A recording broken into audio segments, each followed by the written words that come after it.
Buenas tardes, queridos amigos. Vamos a retomar la charla que teníamos pendiente, la de la ternura. Habíamos visto la ternura humana, la ternura desde el punto de vista y la naturaleza de la humanidad, de los hombres y las mujeres, y ahora vamos a ver cómo es la ternura de Dios. Hay un vocabulario que en la terminología del Antiguo Testamento se utiliza para designar la ternura y la misericordia de Dios. Es el vocablo rajamim, que hace referencia al seno materno. Significa la ternura y la misericordia que sienten las mujeres por el fruto de su carne, ¿no? Por el fruto de su vientre. Desde el vínculo más profundo, ¿no? Desde eso que une a la madre con el hijo, brota una relación tan estrecha, tan íntima y tan personal, y con un amor tan particular. Y además es un amor totalmente gratuito, porque las demás personas que vienen a nuestra vida, de algún modo se tienen que ganar nuestro cariño. Si hay alguien con quien nos relacionamos que no nos hace felices o que no nos acaba de convencer cómo se comporta, pues ponemos distancia, ¿no? Y si tenemos una nueva amistad o una nueva pareja o lo que sea, pues siempre decimos, pues es que es una persona agradable, es una persona con la que me siento bien. Es importante para nosotros que las personas con las que nos relacionamos, pues de algún modo nos hagan felices. Sin embargo, con el Hijo, con el ser que se está haciendo en nuestro interior, hay como un amor incondicional y hay como una imposibilidad de no amarlo, ¿no? Porque es nuestro, es el fruto de nuestras entrañas y no hay manera de no amar a quien tiene que ver con nuestro propio ser, con nuestra propia vida. Entonces ese trasfondo psicológico que tiene la palabra rajamín se utiliza en el Antiguo Testamento para describir también la naturaleza del amor y de la ternura de Dios, de esas entrañas de madre misericordiosas. Y en los Evangelios, que como sabéis recogen la vida de Jesús, encontramos también la riqueza de esa expresión, de esas expresiones, ¿no? Para definir la ternura y el amor misericordioso de Dios. Es la preciosa imagen de un amor que en contacto con el mal y en particular con el pecado del hombre se manifiesta como ternura, como misericordia. Toda la Biblia está plagada de referencias al amor, a la misericordia y a la ternura. Y ya en el Génesis lo vemos, ¿no? Incluso en el relato de la creación, esa ternura de Dios, esa preferencia de Dios por el hombre. Y después pues lo podemos ver en todos los libros de la Biblia, en los históricos, en los sapienciales, en los proféticos. Hay como una constante en esa ternura que tiene entrañas de misericordia. Y bueno, yo había intentado entresacar algunas, pero hay demasiadas, hay muchísimas, es imposible. Y aunque en el Antiguo Testamento haya tantas referencias al amor, a ese tipo de amor y de ternura entrañable, desde el punto de vista de la maternidad, ¿no? Pues también en el Nuevo Testamento vemos cómo Jesús nos habla de esa misericordia de Dios que es Padre, y además como Él mismo encarna esa ternura y esa misericordia tan especial. Jesús hace suya la ternura y la misericordia del Padre y la derrama sobre cada uno de nosotros, sobre todos los hombres y las mujeres que se relacionaron con Él. Vemos al leer los libros que reflejan su vida cómo Jesús se siente penetrado de compasión ante nuestras necesidades. Somos las ovejas hambrientas del Evangelio, hambrientas sobre todo de compasión, de misericordia, de perdón, de comprensión, de aceptación, de amor. Nosotros siempre estamos necesitados de comprensión y de misericordia, porque a veces nuestros actos no pueden ser comprendidos ni por nosotros mismos. Y todos conocemos esa sensación que sentimos ante un acto, una palabra maldicha, ¿por qué lo dije? ¿Por qué hice tal? No nos comprendemos y claro, los demás tampoco, porque además los demás nos piden explicaciones, no, es que me hiciste mucho daño, no, es que aquello que dijiste tal, y se nos queda, ¿no?, grabado por dentro el dolor que nos produce los errores de los demás. Vemos cómo Jesús se estremece de compasión ante cualquier necesidad y cómo acoge a todas las personas, sean como sean. Los desheredados, los leprosos, los ciegos, los enfermos de todo tipo, madres, hijas en duelo, endemoniados, pecadores. La ternura de Jesús se extiende infatigable sobre los hombres y las mujeres que tuvieron la dicha de encontrarse con Él. Porque, claro, las personas que se encontraron con Él, se encontraron también con ese amor misericordioso, que era pues la naturaleza de Jesús. Jesús se comportaba como era. Jesús es Dios y por lo tanto Él no podía tener una conducta humana, aunque fuese hombre. Tuvo una conducta divina en todo momento. Se encarnó en un hombre y por lo tanto conoció el sufrimiento, conoció el dolor, conoció todo lo que la naturaleza humana conoce, pero su espíritu era el espíritu de Dios. Y entonces todo aquel que se encontraba con Jesús se encontraba con el rostro de Dios. Y quedaban todos fascinados, claro, porque estaban frente a Dios. Ya no se trataba del Mesías, es el que anunciaron los profetas para la salvación del pueblo, para la liberación de la opresión romana, ¿no?, del pueblo de Israel. Ni siquiera se trataba ya del Dios de los padres, del Dios de los padres, del Dios de Israel. Se trataba de Dios, del Dios verdadero, del encuentro con la verdad que todo ser humano necesita y que busca incluso sin saberlo.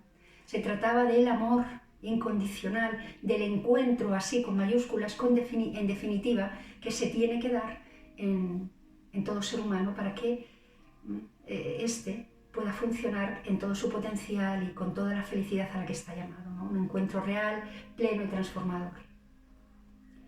Mis ovejas oyen mi voz y yo las conozco y me siguen y yo les doy vida eterna y no perecerán jamás, nadie las arrebatará de mi mano. Esta es la experiencia de todo el que se encuentra con Jesucristo. La certeza de estar frente a la verdad, de estar frente a la vida, ¿no?, para la que has sido creada, el reconocimiento de una voz que llama. Y nosotros solo podemos responder esto, ¿no? ¿A dónde iremos, Señor? Si solo tú tienes palabras de vida eterna. Yo les doy vida eterna, dijo Jesús, no perecerán jamás. Porque la vida que necesitamos no es un tiempo aquí, no es un tiempo de 20, 40, 80, 120 años. Es vida eterna.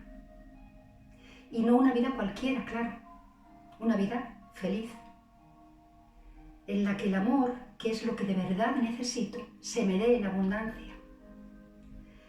Porque, claro, los que están en el infierno, si es que hay alguien en él, también están llamados a la vida eterna, también tienen vida eterna. No nos sirve cualquier tipo de vida, nos sirve la vida eterna feliz, desde la felicidad, desde la plenitud, desde la verdad y el amor a la que estoy llamado. ¿Por qué rechazamos así tan de plano el dolor y el sufrimiento? Porque estamos hechos para la felicidad. El dolor y el sufrimiento no es a lo que estamos llamados. ¿Por qué rechazamos tan de plano, tan frontalmente la muerte? Porque estamos hechos para la eternidad y no nos cabe la idea de muerte. El sufrimiento y la muerte de algún modo son elementos extraños a nosotros, aunque se estén dando continuamente en nuestra vida. No hemos sido creados para eso. El libre albedrío, del que hablábamos en la charla de la libertad, introdujo en el mundo el pecado, que es el origen de todo sufrimiento y de toda muerte. Pero nuestra naturaleza, nuestra verdadera naturaleza, no está hecha para el sufrimiento, sino para la felicidad, para la plenitud. No está hecha para la muerte, sino para la eternidad. Por eso, al enfrentarnos con esas dos realidades, le oponemos un rechazo tan brutal. Decimos que el pecado, que por el libre albedrío se introdujo en el mundo, es el origen de todo nuestro sufrimiento. Y ya sé yo que hablar de pecado no es políticamente correcto. Bueno, pues llamadlo error, equivocación, limitación humana, lo que queráis. El hecho es que forma parte de nuestra historia y de nuestro día a día. Y que Jesús vino a liberarnos del pecado y de la muerte.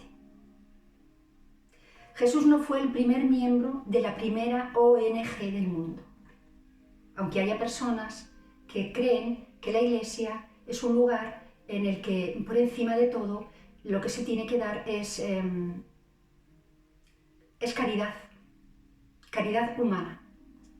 No, Jesús es nuestro Salvador. Vino a poner a Dios en el mundo y nos salva de aquello de lo cual necesitamos ser salvados por encima del todo, del sufrimiento y de la muerte, que han llegado a nosotros por el pecado. Esa es la misión de Jesucristo. Esa es la misión de la Iglesia. Luego ya lo que queráis, luego ya atender las necesidades materiales, luego ya lo que queráis. Pero por encima de todo, lo que de verdad necesitamos nosotros para ser salvados es que nos salven del pecado que origina en nosotros la muerte, el dolor y el sufrimiento. Lo que pasa es que, claro, Jesucristo, al librarnos del pecado, lo hizo acompañado de lo que Él era, de su amor y su ternura. Y no fue solo que viniera a morir en una cruz para salvarnos, porque lo podía haber hecho de esa manera. Podía haber dicho, bueno, pues vamos a ver, ¿qué necesitan estos pobrecitos para liberarse? Que yo muera en una cruz, que cargue, que asuma con todo su dolor, con toda su soledad, con toda su naturaleza pecadora. Lo hago. Voy directamente, me dejo matar en una cruz y punto. No. Jesús estuvo aquí, tuvo 3 años de vida pública, estuvo 33 años en la tierra y lo hizo centrado en el amor, en la compasión y en la ternura. O sea, ese ministerio que él tenía que enfrentar, tenía que pasar también por esa compasión y por esa ternura. Por eso repartió pan, multiplicó peces y curó enfermedades y dolencias y liberó y devolvió la salud y la vida y la alegría. Y abrió caminos donde solo había estrechez.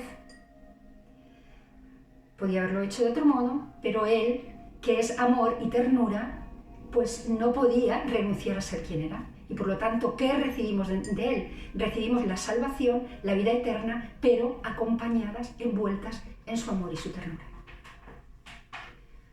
¿Sabéis por qué la gente va escribiendo por las paredes "Te quiero, Joana", por ejemplo? Porque necesitan ser lo que son, expresión del amor. Si estamos hechos por Dios, que es amor, nosotros también lo somos. Y necesitamos ponerlo en movimiento, expresarlo. Nadie da lo que no tiene.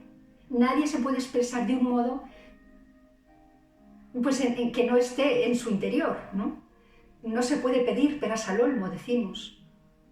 Un peral da peras, no da manzanas ni melocotones. Entonces nosotros somos amor, el amor de Dios, y cuando estamos en nuestra verdadera naturaleza, no podemos ser otra cosa que la expresión de ese amor. ¿Por qué todas las canciones hablan de amor? ¿Por qué todas las películas de una u otra forma expresan el amor? ¿Por qué existe la poesía? ¿Por qué existen las artes?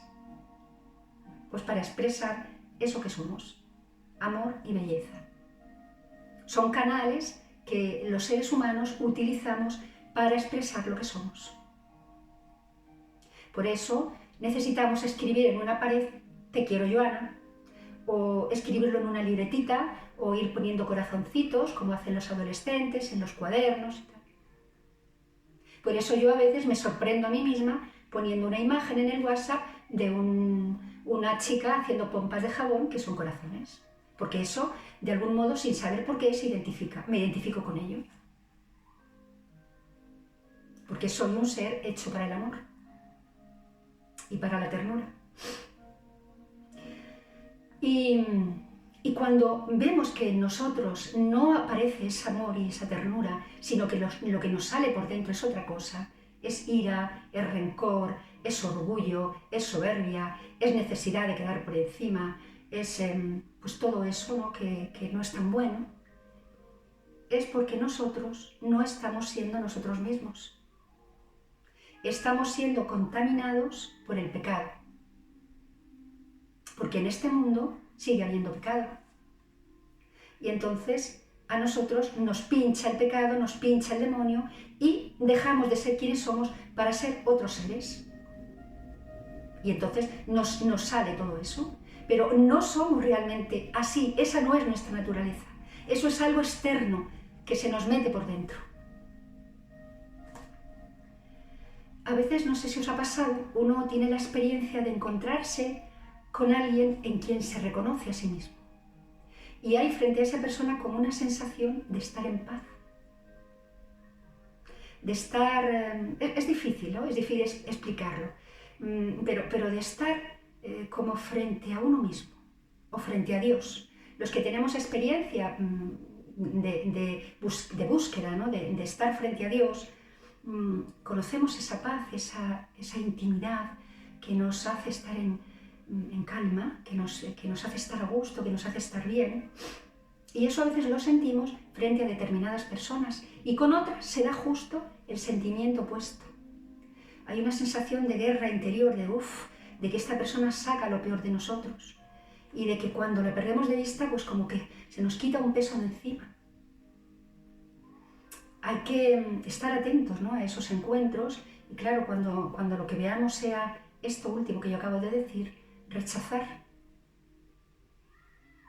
Y cuando veamos lo otro, esto de estar, de tener el corazón en casa, este bienestar y esta paz interior, pues quedarse ahí, porque eso es una imagen de Dios. Lo otro es una imagen justo de lo contrario. Esa persona que dice, es que frente a esta persona, que saca lo peor de mí, fuera. Eso es por algo. Bueno, decía Jesús, venid a mí todos los que estáis cansados y agobiados. Y es una llamada dirigida a todos los que viven la vida y a veces la religión, especialmente antes, ¿no? como un peso. Los judíos del tiempo de Jesús vivían la fe en Dios totalmente centrados en la ley. Ellos pensaban que agradar a Dios era cumplir una serie de leyes, una serie de normas, y que con eso conseguían pues, la salvación, conseguían agradar a Dios y que su manera de salvarse era esa.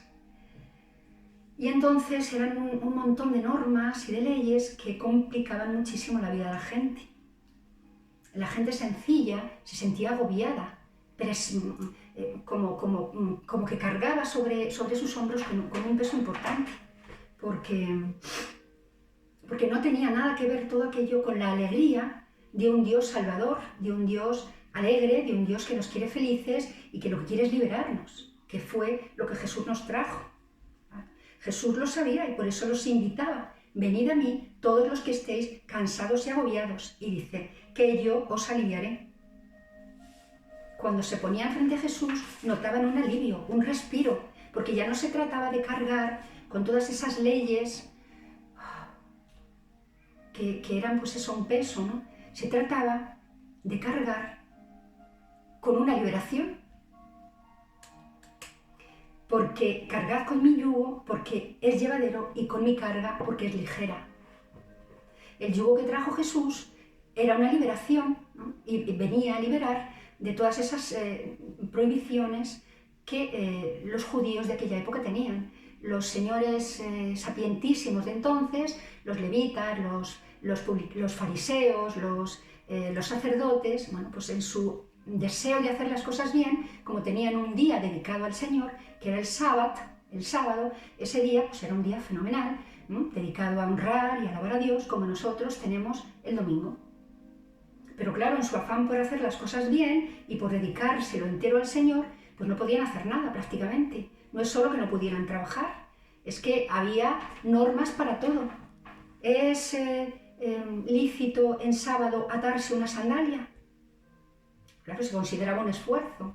¿Es lícito comerse el huevo que una gallina ha puesto en sábado o la fruta que ha caído de un árbol en sábado? Eran normas demasiado estrechas.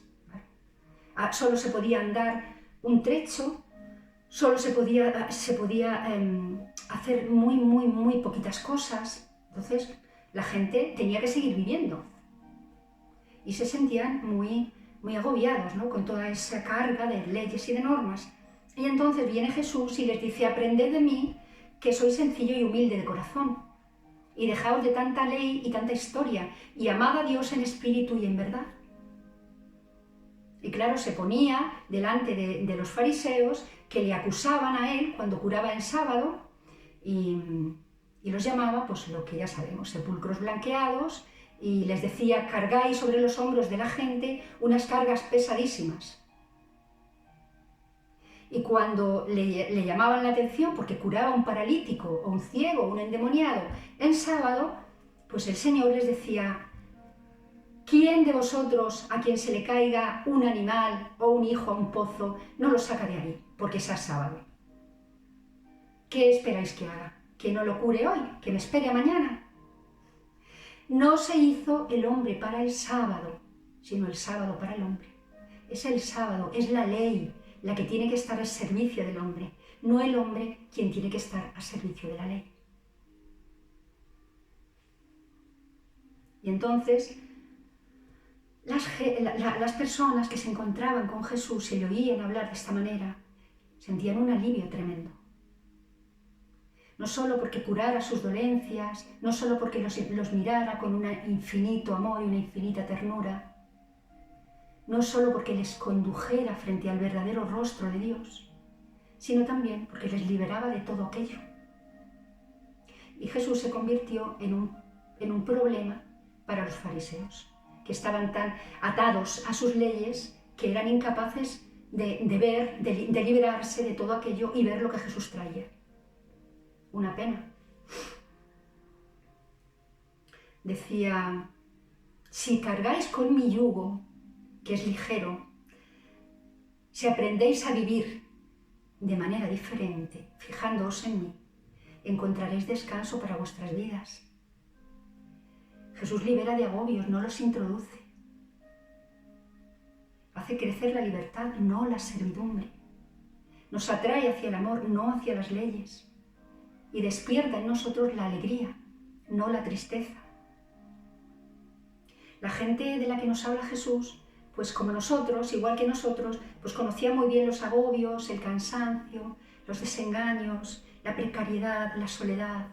Sabían muy bien lo que era todo aquello. Y Jesús quería liberarlos y les entrega la verdad y el amor, que son de Dios. Jesús traía sobre él todo el amor, toda la ternura y toda la misericordia de Dios, porque él era Dios. Sabía que aquellos hombres y aquellas mujeres sentían un gran respeto por su religión, por su templo, por su Dios, por el Dios de sus antepasados, por el Dios de Israel, y que escuchaban con atención y querían ser fieles a aquello que les indicaban aquellos hombres sabios que pues se pusieron a dictar todas aquellas leyes, 600 y pico. Entonces, claro, Jesús ahí pues tuvo que hacer un esfuerzo para liberar y ponerse y enseñarles de verdad lo que era estar frente a Dios. Y por eso nos amó, ¿no? y se entregó hasta dar la vida, porque tenía que poner el rostro del Padre en el mundo. Tenía que ser reflejo perfecto, imagen perfecta de Dios. Y esa es la buena nueva de la que nos hablan los evangelios. Evangelio significa buena nueva. Entonces Jesús cogió todas aquellas leyes y las resumió en una, el amor. Punto. No necesitas más ley que la del amor. Amarás a Dios sobre todas las cosas, con todo lo que eso conlleva, y al prójimo como a ti mismo. Si haces eso, ya no necesitas hacer nada más.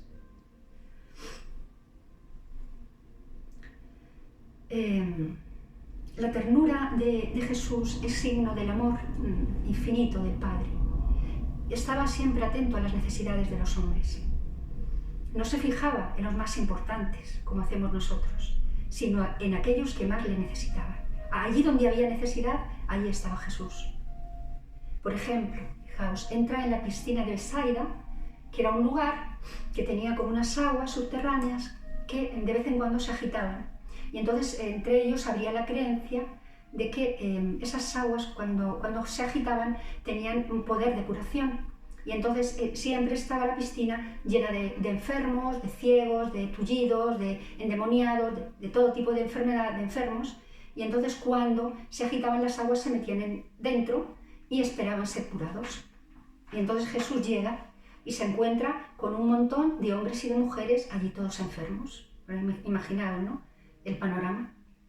Sin embargo, Jesús va directo hacia el más necesitado.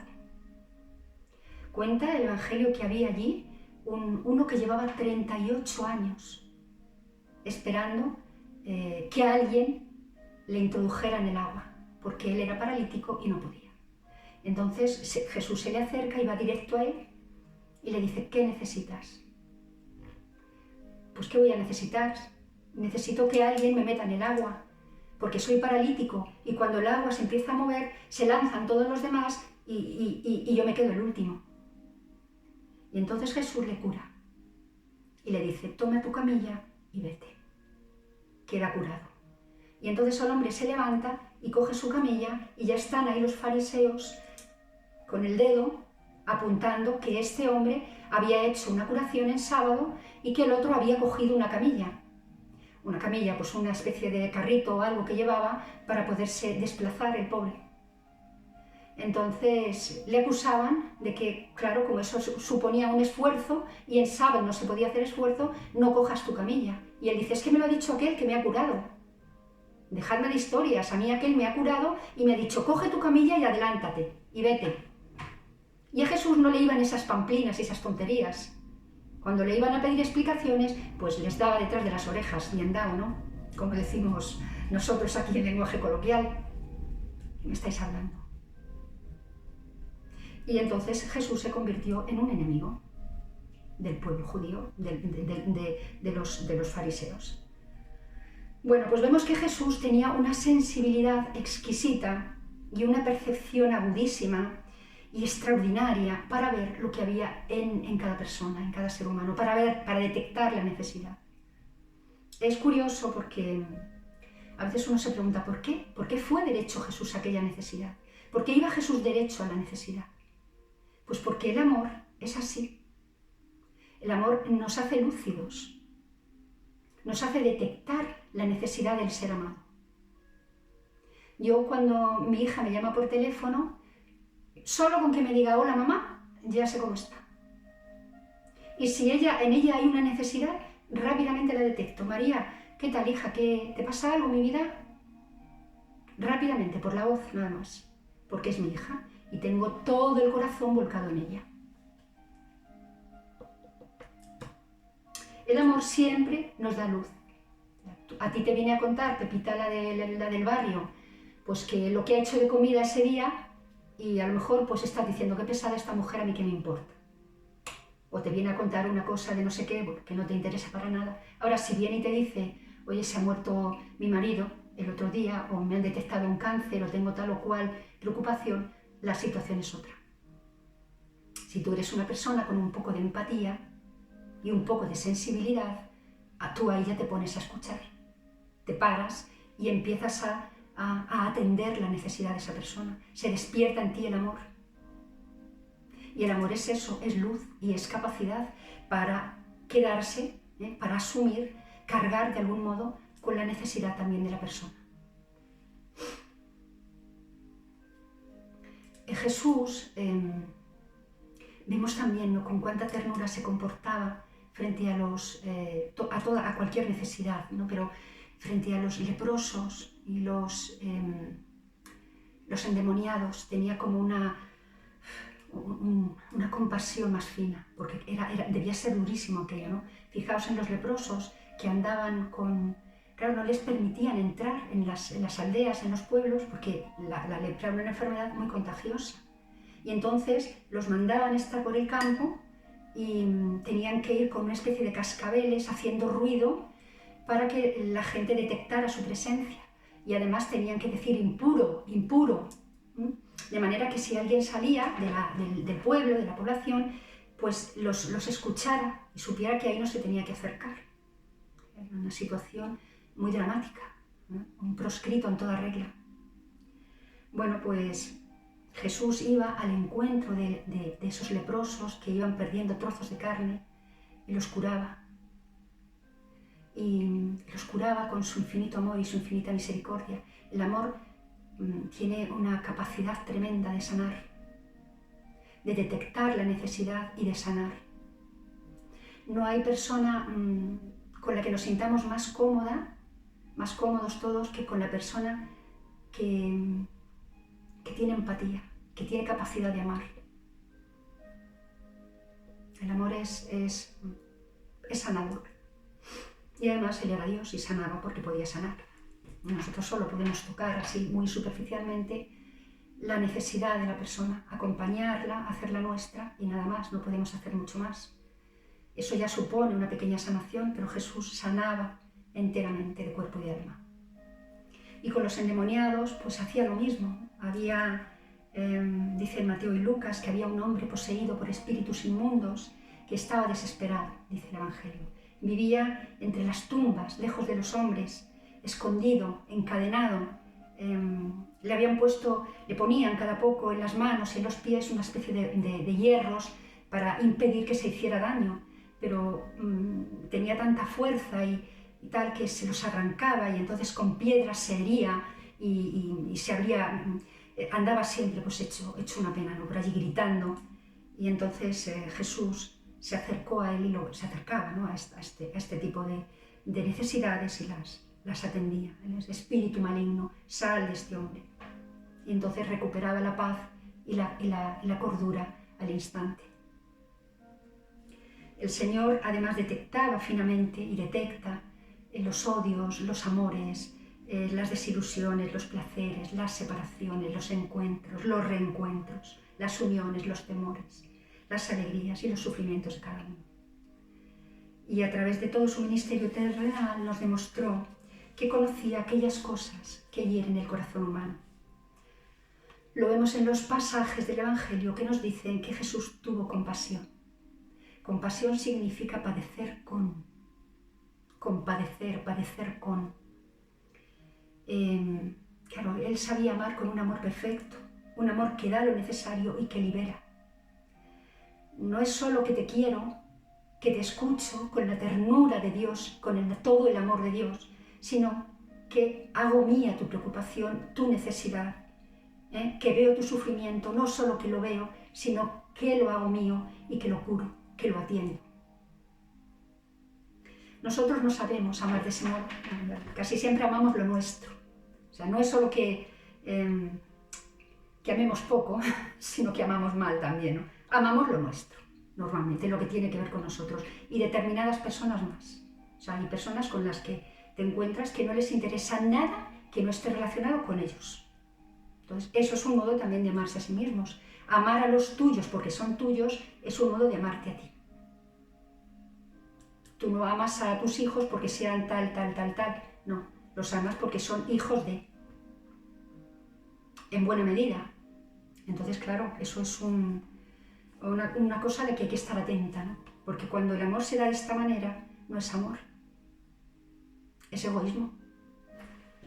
Entonces, ese tipo de amor es un amor que tiende a sobreproteger. Sobreproteger es una manera de desproteger. Te dejo desnudo frente a lo que necesitas para crecer, Si tengo un hijo y le doy todo lo que pide, porque no soporto verle sufrir, pues ¿qué estoy haciendo? Pues le estoy malcriando, estoy haciendo una persona incapaz de enfrentarse el día de mañana con la frustración, una persona caprichosa, una persona exigente, una persona intolerante, una persona centrada en sí misma. Los padres tenemos que saber amar. Tenemos que amar a nuestros hijos por lo que son ellos mismos y buscar su plenitud a la hora de educarlos, que es lo que busca Dios en nosotros. Dios nos ama de un modo que no podemos ni imaginar, pero no nos da todo lo que pedimos, porque no sabemos pedir. Ya nos lo dijo el Señor, no sabéis pedir, no sabéis lo que pedís. Entonces Dios nos da lo que nos conviene.